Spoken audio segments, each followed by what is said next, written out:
Hey everybody, it's George from DinosaurGeorge.com. All right, Ben from Birkenhead, England says, hey Dinosaur George, I'm 13 years old and I want to be a paleontologist when I'm older. Well, good for you, Ben. I'm glad to hear that. He said, I've also found out that our birthdays are both on December 18th. Well, how cool is that? Well, Ben, happy belated birthday to you, and I'm so glad that I share my birthday with you, and I'm so glad to hear that you like paleontology as much as I do. He says, my question is, who would win, an Allosaurus, who happens to be Ben's favorite dinosaur and mine, or a Styracosaurus? Well, Ben, as you know, these two dinosaurs didn't live together, but let's compare them. One of the difficult things for predatory dinosaurs is that they were probably specialized, meaning they were really effective at hunting those animals that lived within their environment, but they may not have been very suited to take on animals that they'd never seen before. When you look at Styracosaurus, he's a fairly good-sized ceratopsian. He's certainly not large in comparison to things like Triceratops and Torosaurus, but he's still a pretty good-sized critter. And of course, his most amazing features are those great big giant spikes that jut from the top of his frill. Well, for Allosaurus, because Allosaurus is not ginormously tall compared to this dinosaur, it would be difficult for him to be able to launch a frontal attack because he could never get past those spikes. So that means Allosaurus would only be able to kill him if he was able to sneak up from behind or attack his unprotected flanks. But Styracosaurus, being a Cretaceous dinosaur, has an advantage, and that is a little more advanced brain capacity, which means Styracosaurus would be much more alert and aware of things within its environment, and therefore I think it would be hard for our buddy Allosaurus to sneak up and kill one of these guys. But it would still be a cool fight. All right, Robby from Springfield, Virginia says, was Baryonyx taller than T-Rex? Because in Ice Age, Dawn of the Dinosaurs, Rudy was taller than the mama T-Rex. Well, Robby, excuse me, Robby, I didn't see Ice Age, Dawn of the Dinosaurs, so unfortunately, I don't know who's who. But I can tell you this. In real life, Tyrannosaurus Rex was a much bigger, much taller dinosaur than Baryonyx. So maybe in the movies, sometimes you see things exaggerated, but comparatively, Tyrannosaurus Rex was taller than Baryonyx. All right, Pietro from Rome says, hey DG, I wanted to ask you this question, and I did because I knew you would answer it. Well, that's very astute of you, Pietro. I'm glad that you realized I would be able to answer it. If Nanotyrannus would kill for competition, when it would have fed, it would have acted like a scavenger. Am I right? And he says, I admire your work greatly. Thank you, Pietro. Well, yeah, Nanotyrannus is like any other predatory dinosaur.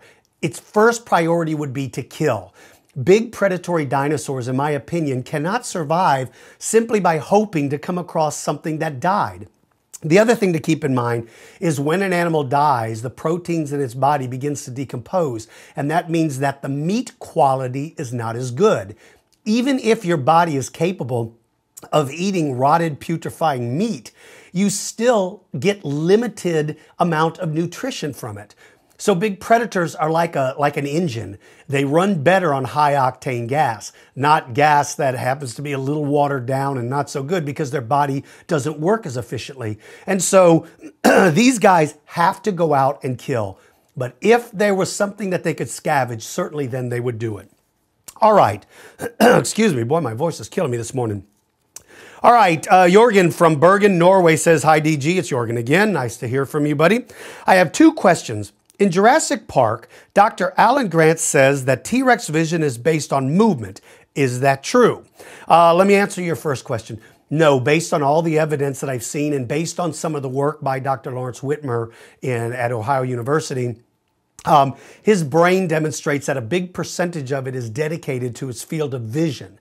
And it also has forward-facing eyes. And what that means is that if your brain allots most of its power to vision and your eyes are set forward on your skull, that to me indicates that this guy had tremendous vision. And it wouldn't be vision that only worked if something was moving.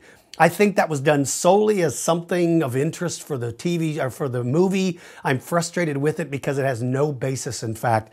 And so no, his vision was probably as good or better than yours and mine.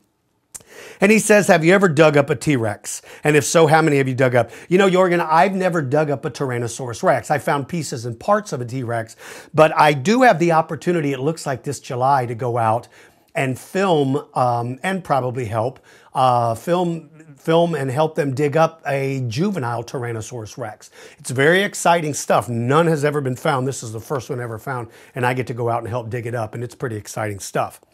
All right, Danny from Edmonton, Alberta, Canada says, hey, Dinosaur George, I'm a big fan of yours. Thank you, Danny. I'm a big fan of yours as well. He said, who would win in a fight, Megaraptor or Utah Raptor? Well, there was a time that we thought Megaraptor was a giant raptor, and I would have easily said Megaraptor could have completely attacked and destroyed a Utah Raptor because of its size. But now new evidence suggests that Megaraptor is actually part of the family that Spinosaurus, Baryonyx, Suchomimus, and Irritator are part of. Now, it still makes them a dangerous dinosaur, but the difference is Utah Raptor is a true raptor. And that means he's certainly more agile and faster. So in a fight, I would say that Utah Raptor would have an advantage over Megaraptor simply because of its body design. It would be more agile. And he also asked, what about Suchomimus or Spinosaurus? Well, if Suchomimus and Spinosaurus were to face off, there you have two very similar dinosaurs. And I couldn't tell you who I think would win because that would be kind of a tough call. They both have basically the same weaponry, and Spinosaurus may have size on him, but size doesn't always necessarily mean you're more apt to win in a fight. In fact, size sometimes can be detrimental because you're a little bit slower than your adversary. So this would be a tough one. All right, you guys, if you have a question, go to my website. And I say guys all the time, and I don't mean men. I mean people. I just say guys. I get a lot of emails from girls, a lot of good questions from women. All right, so if you guys want to write to me, go to my website, dinosaurgeorge.com. Click on the Ask Dinosaur George page. Fill out the form and submit it. Keep in mind, I get so many of these a week, there's no way on earth I can even read them all. So sometimes we just have to go through and delete them, and I don't even read them. So if you've written to me and I don't answer, don't take it personally. Just keep trying, and I'll try to get to yours. Until next time, everybody, you young people, make sure to practice your reading because good reading skills are incredibly important. It'll help you grow to become successful in anything you do. And for everybody out there, continue to use good manners and take care of yourselves and take care of the people around you.